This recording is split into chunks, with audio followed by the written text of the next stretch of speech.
Hello everyone! Nandito na naman tayo sa isang video about PokePay wherein magta-try tayong mag-order using our PokePay account. Last time, nag-try tayo umorder sa Lazada or yung isa sa pinaka sikat na online platform dito sa Pilipinas. Ngayon naman, order tayo ng pagkain through Foodpanda. Foodpanda is isa din sa mga largest food delivery services na pwede mong gamitin dito sa Pilipinas. So, ngayon, sa video ito, itatry natin na mag-order and pambayad yung PokePay card natin. Try natin yun. Yan. So, punta muna tayo sa Foodpanda app or Foodpanda browser and mag-order tayo ng potato corner or fries. So, order muna tayo ng fries. Siguro kahit giga fries lang. Then, flavor. Tapos, add to cart natin. Tapos, yan. Tapos, review payment natin. And, okay.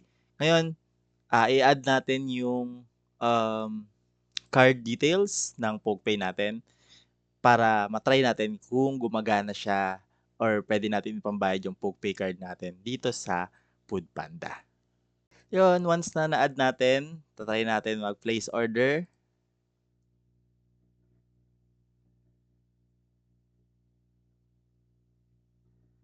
And, antayin lang natin na um, dumating sa atin yung OTP ng PokePay.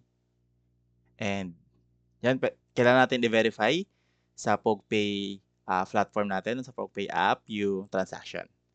So, approve lang natin. And, processing. And, that's it! Naka-order na tayo ng pagkain natin gamit ang ating PokePay account or ating PokePay virtual card. And, sobrang dali lang, no? Bali, nalagay ko lang yung details ng PokePay virtual card ko sa Foodpanda dito sa Pilipinas and maka-order na tayo using our PokePay. So, makikita natin yan dito sa transaction. Nagdeduct na yung binayad natin, no? So, nakagastos tayo ng $4.8 dahil dun sa transaction na yon.